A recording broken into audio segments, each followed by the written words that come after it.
आरिफ जमाल के परिजनों को हुकूमत ने 50 लाख की मुआवजा व सरकारी नौकरी। प्रदेश अध्यक्ष ऑल इंडिया मजलिस इत्तेहादुल मुस्लिमीन पार्टी के प्रदेश अध्यक्ष और किशनगंज विधायक अख्तरुल इमाम गुरुवार को सिवान पहुंचे, जहां उन्होंने स्टेशन रोड स्थित एक होटल में प्रेस वार्ता कर कहा कि बहुत ही दुख की बात है कि हमारे पार्टी के जिलाध्यक्ष आरिफ जमाल के अपराधियों ने गोली मारकर हत्या कर दी। जिसके बाद उन्होंने बिहार सरकार पर निशाना साधते हुए कहा कि सरकार में अपराधी खुलेआम घटनाओं को अंजाम दे रहे हैं और पुलिस कुछ कर नहीं पाती है।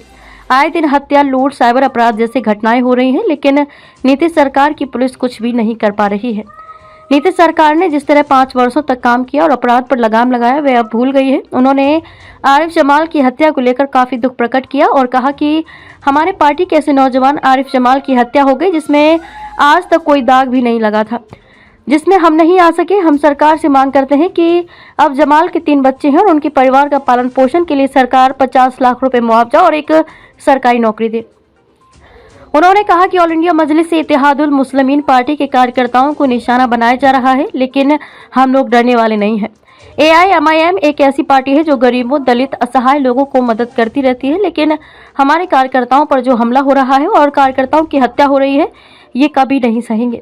जिसके बाद तकरीबन दर्जनों लोगों ने पार्टी की सदस्यता ग्रहण की और पार्टी को मजबूत बनाने का संकल्प लिया। जिसके बाद प्रदेश अध्यक्ष सहित पार्टी के सभी कार्यकर्ता आरिफ जमाल के परिवार से मिलने चले गए, जहां उन्होंने परिजनों को सांत्वना दी। इस मौके पर जिला अध्यक्ष सरवर इमाम, सारण प्रभारी असलम साहब, वसीम साहब, फरहान शेख, सिराज, डॉक्टर समीर, सोनू, इमरान, शहाबुद्दीन सहित सैकड़ों कार्यकर्ता उपस्थित थे।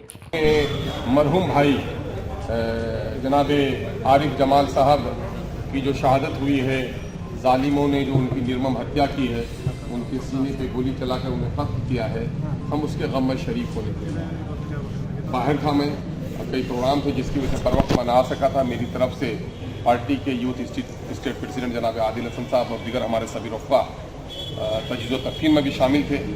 हुकूमत वक्त और पुलिस के एहलकारों से हम लोगों ने बात की है कि हुकूमत के लॉ एंड ऑर्डर के फेलियर का नतीजा है कि एक ऐसा मुखलिस नौजवान जिस पर कभी कोई दाग नहीं रहा, जिनका किरदार साफ और शफाफ रहा और जो सामाजिक कारकुन था और पार्टी का हमारा साबिक कन्वेनर, डिस्ट्रिक्ट कन्वेनर भी रहा है, उसकी ये निर्मम हत्या हुकूमत के नाअहली की वजह से हुई है।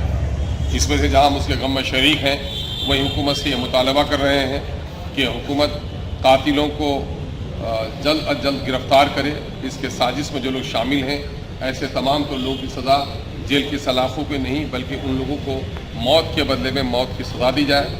इनके फैमिली, इनके बिलखते हुए यतीम बच्चे और उनकी सिसकती हुई बेवा के लिए हुकूमत फौरी तौर पर 50 लाख रुपये का मुआवजा दे और उनकी बीवी को सरकारी मुलाजमत दे, चूँकि जान, माल, इज़्ज़त और आबरू के तहफ़्फ़ुज़ की जिम्मेदारी हुकूमत की है और हुकूमत ऐसे नाअहल अगर होती है तो उसको उसका हर्जाना और उसको जुर्माना के तौर पर यह रकम अदा करनी चाहिए। हम सिवान के सियासी सामाजिक कारकुनों से कहेंगे कि जो मैं बुलडोज़र की बात करूं, मैं हिंदुस्तान का एक ज़िम्मेदार शहरी हूं, इसलिए अदालत का काम अदालत को करने देना चाहिए, पुलिस को अपनी जिम्मेदारी अदा करना चाहिए, आवाम को भी एहतजाज जमहूरी अंदाज में करने का हक़ है।